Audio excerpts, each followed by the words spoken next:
नमस्कार, जय हिंद, जय भारत। चलिए बच्चों, आज हम फिनाल के बाद जो कक्षा 12 का अगला चैप्टर ईथर के बारे में बताने जा रहे हैं। और ईथर का टॉपिक्स वेरी इंपॉर्टेंट है, तो बिना समय गंवाए आपको हम बताते हैं ईथर क्या है। तो ईथर क्या है? जल के डाई एल्किल व्युत्पन्न होते हैं। पहला पॉइंट ईथर के बारे में है कि ये जल के डाई एल्किल व्युत्पन्न होते हैं। ये जल के डाई एल्किल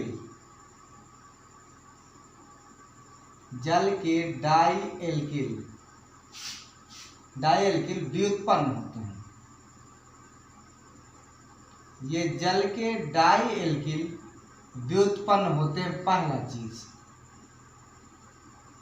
ये पहला पॉइंट लिखा आएगा कि जल के डाई एल्किल व्युत्पन्न होते हैं। दूसरा पॉइंट हम इसमें लिखाने जा रहे हैं कि इनका जो सामान्य सूत्र होता है वो क्या है? ROR। इनका सामान्य सूत्र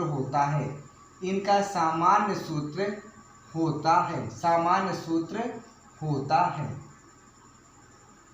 ठीक है। अब इतनी बात अगर आपको समझ में आ गई है तो आप देखिए, अब नंबर 1 जो इसमें हम लिखा रहे हैं कि जल के डाई एल्किल व्युत्पन्न होते हैं, इसका मतलब क्या है?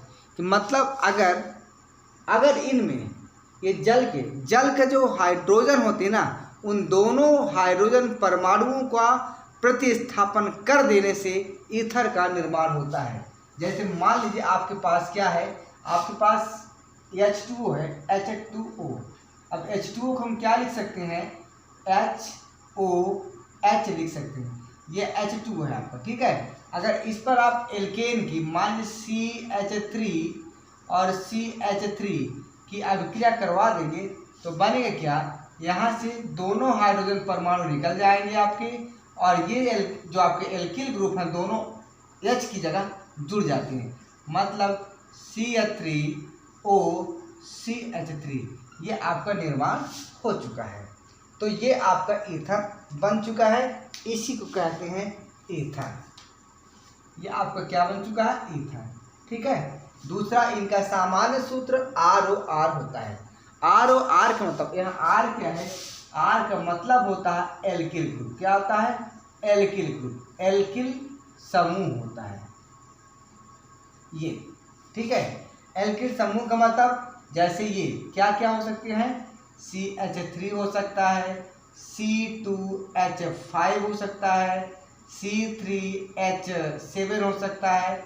ये सब आपके alkyl group dot dot dot ये हो गया आपका ईथर। ठीक है। अब इसके बाद जब सामान्य सूत्र हो गया तो इनका वर्गीकरण, ईथर का वर्गीकरण कहता है। किसका वर्गीकरण? तो ईथर का वर्गीकरण कैसे करते हैं? देखिए, वर्गीकरण, जब ईथर की वर्गीकरण की बात आती है तो ईथर दो प्रकार के ऑक्सीजन परमाणु से जुड़े एल्किल समूहों के आधार पर, यहाँ लिखेंगे हम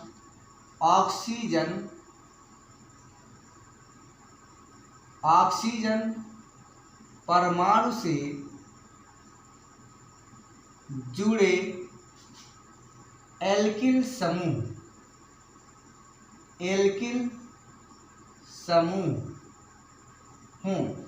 की संख्या के आधार पर, एल्किल समूहों की संरचना के आधार पर या संख्या के आधार पर, ऑक्सीजन परमाणु से जुड़े एल्किल समूहों की संरचना के आधार पर,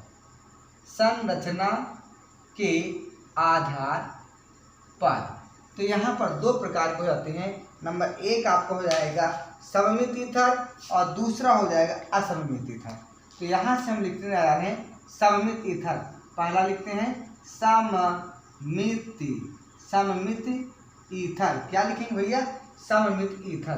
तो सममित ईथर क्या है? जरा इसको जान लीजिए कि जब ऑक्सीजन परमाणु से जो एल्किल समूह जुड़े होते हैं, अगर दोनों सेम होते हैं, ठीक है, अगर दोनों सेम होते हैं तो क्या होता है? सममित ईथर। जैसे यहाँ लिख सकते हैं, हम क्या लिख सकते हैं कि यदि ऑक्सीजन परमाणु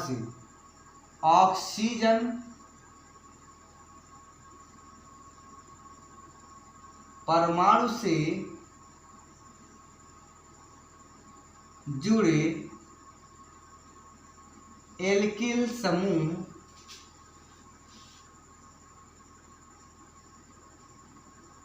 यदि समान है तो वह ईथर सममित ईथर कहलाता है। सममित ईथर कहलाता है। ये हो गया, ठीक है। जैसे एग्जाम्पल के रूप में अगर आप देखेंगे तो एग्जाम्पल के रूप में आप क्या देखेंगे, एग्जाम्पल के रूप में देखिए, आप ऑक्सीजन है, यहाँ CH3 कर दीजिए, यहाँ से O करिए, यहाँ से CH3। ये आपका देखिए, यहाँ जो ऑक्सीजन परमाणु है, इस ऑक्सीजन परमाणु से दोनों जो एल्किल समूह जुड़े हुए हैं ये दोनों सेम है, इसलिए हम क्या कह देंगे इसको सममित। ये भी मेथिल है, ये भी मिथिल, तो इसका ये क्या हो जाएगा आपका सममित ईथर। सेम प्रोसेस इसी प्रकार, जैसे मान लीजिए है आपका C2H5 और O, यहाँ भी C2H5 कर लीजिए, ये भी आपका सममित ईथर है। मतलब जो भी इनके दोनों ओर जो एल्किल ग्रुप है वो सेम होना चाहिए, तभी ये सममित ईथर कहलाएगा, वरना नहीं कहलाएगा। मतलब इसकी जो संरचना है ROR ये होगा, ठीक है। इसी प्रकार जो आपका असममित ईथर है, असममित ईथर वो क्या है, जरा देखिए असममित ईथर क्या है। असममित ईथर, इसमें क्या होता है कि ऑक्सीजन परमाणु से जुड़े ऑक्सीजन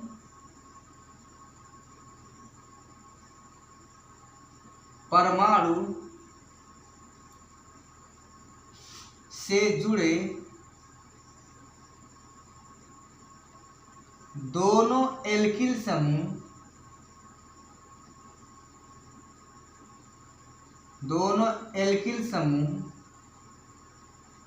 भिन्न भिन्न होते हैं। क्या होते हैं? भिन्न भिन्न होते हैं, भिन्न भिन्न होते हैं। जैसे एग्जाम्पल के रूप में आप क्या देखेंगे, एग्जाम्पल के रूप में अगर आप देखेंगे तो ये हो जाएगा आपके लिए, देखिए क्या हो जाएगा एग्जाम्पल के रूप में। यहाँ मान एक आपका CH3 है, दूसरी तरफ क्या हो जाएगा C2H5, ये हो गया। यहाँ एल्किल ग्रुप मेथिल है, यहाँ पर एल्किल ग्रुप क्या है एथिल, दोनों अलग अलग हैं, इसलिए यहाँ पर ये असममित ईथर है। दूसरा देख लीजिए, एक और देख लीजिए C2H5O, यहाँ पर CH2CH3, यहाँ पर एथिल ग्रुप है, यहाँ पर प्रोपिल ग्रुप है, दोनों R और R भिन्न भिन्न है, इसीलिए ये आपका असममित ईथर है। अर्थात इनको कैसे प्रदर्शित करते हैं, ROR डैश से प्रदर्शित करते हैं। ये रही आपकी ईथरों का वर्गीकरण। सेम प्रोसेस आपका एक और चीज़ होता है, क्या होता है, मैं वीडियो क्लियर कर रहा हूँ, दिख रहा है कि नहीं दिख रहा है, ठीक है। अब इसी प्रकार एक और होता है आपका, क्या होता है, जरा देखिए यहाँ पर हम क्या लिख रहे हैं। हम ये लिख रहे हैं कि वर्गीकरण तो हो गया लेकिन अभी पूरी तरह से नहीं हुआ। अब R समूह की प्रकृति के आधार पर, R समूह की प्रकृति के आधार पर, प्रकृति के आधार पर कितने प्रकार के होते हैं। क्या वहां तक दिखाई दे रहा वीडियो? नहीं दिखाई दे रहा, कोई बात नहीं। अब दिखाई दे रहा है? हाँ अब दिखाई देगा, ठीक है। तो R समूह की प्रकृति के आधार पर कितने प्रकार के होते हैं ईथर, तो ये भैया आपके होते हैं दो प्रकार के। पहला क्या, एलिफैटिक ईथर। पहला क्या आपका एलिफैटिक ईथर, एलिफैटिक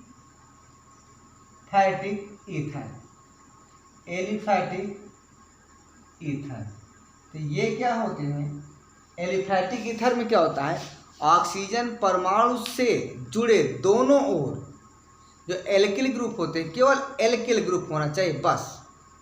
अगर एल्किल ग्रुप दोनों है तो आपका एलिफैटिक ईथर है। एग्जाम्पल जैसे मतलब यहाँ पर क्या लिख सकते हैं हम, यहाँ लिख सकते हैं कि O से जुड़े दोनों तरफ, क्या यहाँ तक दिखाई दे रहा है? O से जुड़े दोनों तरफ, O से जुड़े दोनों तरफ यदि एल्किल समूह क्या है, दोनों तरफ केवल और केवल, केवल और केवल एल्किल ही हूं, मतलब एलिफैटिक हूं, केवल एलिफैटिक हूं, एलिफैटिक हूं, एलिफैटिक एल्किल हूं,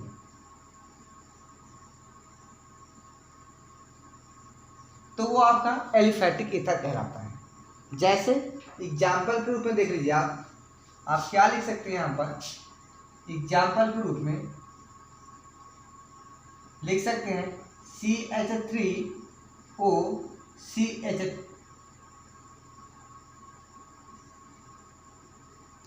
ये आपका है, आपका क्या है, एलिफैटिक ईथर। दूसरा एग्जाम्पल यहीं पर कर लीजिए CH3O, यहाँ CH2 CH3, ये भी आपका क्या एलिफैटिक ईथर है। यानी दोनों तरफ देखिए आपको क्या है, केवल एल्किल ग्रुप, एलिफैटिक है, एरोमेटिक नहीं है, केवल एल्किल ग्रुप है और कुछ नहीं है। इन्हीं को एलिफैटिक एल्किल ग्रुप कहते हैं। तो ये आपका एलिफैटिक ईथर हो गया। और दूसरा आपको एग्जाम्पल हम दे रखे हैं एलिफैटिक ईथर के बाद एरोमेटिक ईथर है। दूसरा क्या आपका एरोमेटिक, एरोमेटिक ईथर। ये तो एरोमेटिक ईथर में क्या होता है, या तो दोनों तरफ एल्किल ग्रुप हो, या तो दोनों तरफ आयरिल ग्रुप हो, या तो एक तरफ एल्किल और एक तरफ आयरिल हो। मतलब इसमें तीन कंडीशन है, क्या क्या, दोनों तरफ आयरिल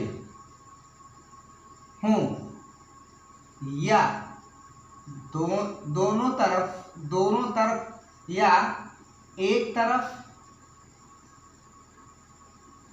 आयरिल व दूसरी तरफ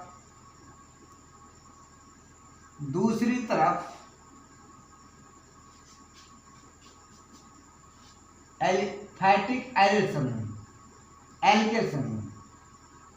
एल्किल समूह हो, तो वो क्या कहलाएंगे, एरोमेटिक ईथर कहलाएंगे। क्या कहलाएंगे, एरोमेटिक ईथर। तो एरोमेटिक ईथर कहलाते हैं, ईथर कहलाते हैं। फॉर एग्जाम्पल देखिए, एग्जाम्पल क्या लिखेंगे आप यहाँ पर आप एग्जाम्पल ये लिखेंगे, एक तो आपको ये हो गया C6H5O C6H5, एक तो ये हो गया। दोनों तरफ देखिए आयरिल समूह, आयरिल समूह जुड़े हुए हैं, इसलिए आपका एरोमेटिक है।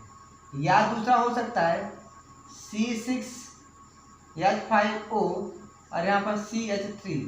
अब देखिए एक तरफ आयरिल ग्रुप है, एक तरफ आयरिल और दूसरी तरफ एल्किल, तो इस प्रकार से ये भी आप क्या कहलाते हैं, एरोमेटिक ईथर।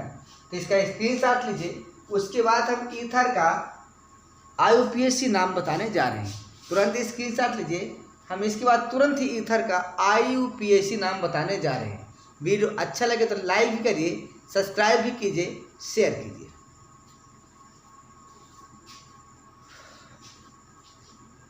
हो गया, चलिए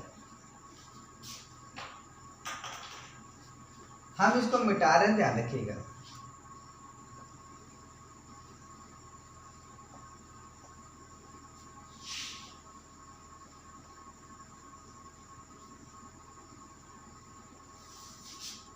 अब देखिए इनका IUPAC नाम, ईथरों का IUPAC नाम।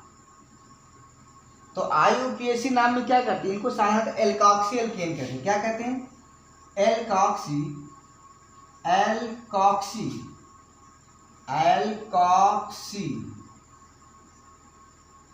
एल्केन नाम दिया जाता है। क्या दिया जाता है? एल्कॉक्सी एल्केन नाम दिया जाता है।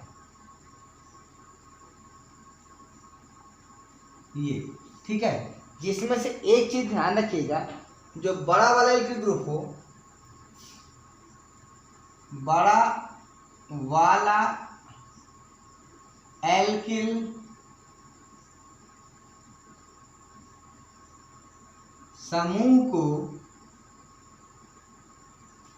एल्कॉक्सी सॉरी छोटा वाले की छोटा वाला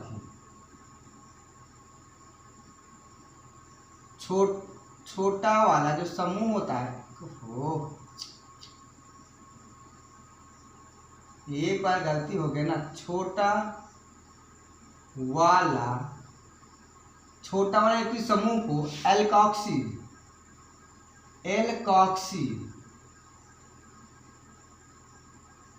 और बड़ा वाला जो समूह है, बड़ा वाला एल्किल हो या एरिल हो, एल्किल या एरिल को एल्केन नाम दिया जाता है। इन दो बातों को आप विशेष ध्यान रखिएगा, इसी पर आपका पूरा आईयूपीएसी नाम समाप्त हो जाएगा। ये ठीक है। अब जैसे एग्जाम्पल के रूप में हम आपको दे दें, एक हम आपको एग्जाम्पल यहाँ से स्टार्ट कर रहे हैं, यहाँ से एक हम लिख रहे हैं क्या, CH3OCH3।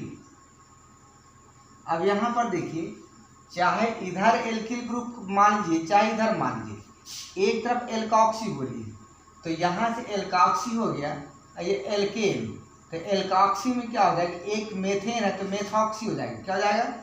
ये हो जाएगा मेथॉक्सी। क्या हो जाएगा? मेथॉक्सी। और ये क्या, एल्केन मतलब मेथेन। पहला आपका आईयूपीएसी नाम क्लियर। दूसरा एग्जाम्पल हम कुछ लिख लाए हैं, उनको आप देख लीजिए। दूसरा आपको एग्जाम्पल है CH3OC2H5। तो देखिए, छोटा वाला समूह है, छोटा वाला समूह क्या है, ये वाला, ये क्या है, छोटा वाला है, इसमें कार्बन संख्या कम है, तो इसको कहेंगे मेथॉक्सी। क्या कहेंगे? मेथॉक्सी। छोटा वाला समूह आपको मेथॉक्सी है, और इसको हम क्या कहेंगे, आपका देखिए यहाँ पर बेंजीन है ना, ये तो मेथॉक्सी बेंजीन लिख सकते हैं। क्या लिख सकते हैं? Methoxy benzene. कोई दिक्कत नहीं, बिल्कुल सही, कोई दिक्कत नहीं, परेशान होने की आवश्यकता नहीं है। उसके बाद देखिए, एक अलग एग्जाम्पल हम लिख कर ले आए हैं, CH3O, यहाँ C2H। अरे यहाँ बेंजीन क्यों लिख रहे हैं भैया, मेथॉक्सी एथेन है ये। क्या है? मेथॉक्सी एथेन है, मेथॉक्सी एथेन है, ये बेंजीन थोड़ा एथेन हो जाएगा भैया। तीसरा आपको एग्जाम्पल जो है CH3 और OCH2 है भैया। इसको देखिए, CH3 और CH2 और यहाँ पर O और फिर आपका CH और उसके बाद CH3 का होल ट्वाइस, CH3 का होल ट्वाइस। जब आप इसका स्ट्रक्चर बनाएंगे तो इसका स्ट्रक्चर कैसे बनेगा, देखिए यहाँ CH3 है, यहाँ CH2 है, यहाँ O है, यहाँ CH है, यहाँ पर एक आपका CH3 है और यहाँ पर आपका CH3 है। ये अब यहाँ बताइए मुझे, काउंटिंग इधर से करेंगे, 1 2 3, तो 2 पर क्या लगा, एथॉक्सी। ये क्या है, 1 2, छोटा वाला समूह है, एथॉक्सी हो जाएगा। इसका नाम क्या हो जाएगा, एथॉक्सी। एथॉक्सी, ये क्या हो गया, एथॉक्सी हो गया कि नहीं हो गया। ये क्या, प्रोपेन, एथॉक्सी प्रोपेन हो जाएगा। और अगर नाम देना है, एथॉक्सी कहाँ पर लगा, 2 पर, तो 2 लगा दीजिए, ये हो गया 2 एथॉक्सी प्रोपेन। वेरी इंपॉर्टेंट ये सब हैं, इनको ध्यान रखिएगा। अगला आपको जो है, ये आपका C6H5 और O तथा CH3 ये आपका बन चुका है। अब यहाँ देखिए, यहाँ छोटा वाला समूह ये वाला है, तो इसको कहेंगे मेथॉक्सी। क्या कहेंगे? मेथॉक्सी। यहाँ मैं लिख दूँ क्या? यहाँ मैं लिख दूँ, बोलिए, यहाँ दिखाई दे रहा है कि नहीं दिखाई दे रहा है? चलिए मेथॉक्सी लिख देते हैं, मेथॉक्सी। और यहाँ पर ये क्या है? बेंजीन। यहाँ पर लिख देंगे बेंजीन। ये क्या कुछ और एग्जाम्पल है? हाँ है, और लिख सकते हैं, एथॉक्सी बेंजीन भी बना सकते हैं, कोई दिक्कत नहीं। एक आपका और है मेरे पास, मैं इसको देना चाहता हूँ आपको, C6H5 और O, और साथ में है CH2 का होल 6 और CH3। ये देखिए, तो ये क्या है भैया? इसका जरा स्ट्रक्चर बनाओ थोड़ा सा। C6H5O, इसको 6 बार लिखूँ, CH2 CH2 CH2 CH2 1 2 3 4 CH2 CH2, और यहाँ पर क्या लगा हुआ है? एक लगा हुआ है ये CH3। क्या हो सकता है या नहीं हो सकता है? नहीं हो सकता है, तो इसको हम आगे ही लगा देते हैं, यहाँ कर देते हैं, ये हो गया। अब हो गया आपका। जब हो गया तो काउंटिंग कहाँ से करेंगे? इधर से करिए, 1 2 3 4 5 6 7। क्या यहाँ तक सबको दिखाई दे रहा है? हाँ ठीक है, दिखाई दे रहा है। तो इसका नाम क्या हो जाएगा? 1 पर क्या? फिनॉक्सी। अब बेंजीन है तो फिनॉक्सी का फिनॉक्सी कर देना, क्या दिक्कत है? 1 फिनॉक्सी हेप्टेन, 1 फिनॉक्सी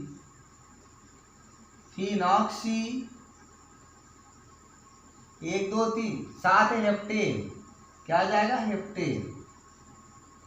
तो ये रहे आज आपके। एक और है, मैं थोड़ा इसको और लिखना चाहता हूँ, एक यहाँ मैं लिख दे रहा हूँ, CH3O, और यहाँ पर CH है, यहाँ पर CH3 है, और उसके बाद CH3 यहाँ पर। ये काउंटिंग यहाँ से भी 1 2 3, तो जब काउंटिंग कर देंगे तो क्या हो जाएगा? तो 2 पर क्या रहेगा? मेथॉक्सी। यहाँ 2 पर मेथॉक्सी ना, यहाँ पर तो 2 मेथॉक्सी, और ये क्या? प्रोपेन। यहाँ प्रोपेन कर दीजिए। तो ये रहा आज आपका वीडियो, ईथर का सामान्य परिचय, ईथरों का प्रकार, ईथरों का वर्गीकरण, ईथरों का IUPAC नाम। अब कल जो हम चलेगा, ईथरों के निर्माण की विधि चलेगी। ठीक है, तब तक के लिए सभी मेरे प्यारे स्टूडेंट्स और सभी छात्र छात्राएं जितने भी हैं, सभी भाई बहनों को मेरा प्यार भरा नमस्ते। जय हिंद, जय भारत। पर आप लोग शेयर जरूर करिए, सब्सक्राइब कीजिए। इस महीने मेरे 300 सब्सक्राइबर आप पूरा करवा दीजिए। ठीक है, सबको कल फिर इसी समय हम वीडियो अपलोड करेंगे, आप रेडी रहिएगा। जय हिंद, जय भारत। नोट करिए।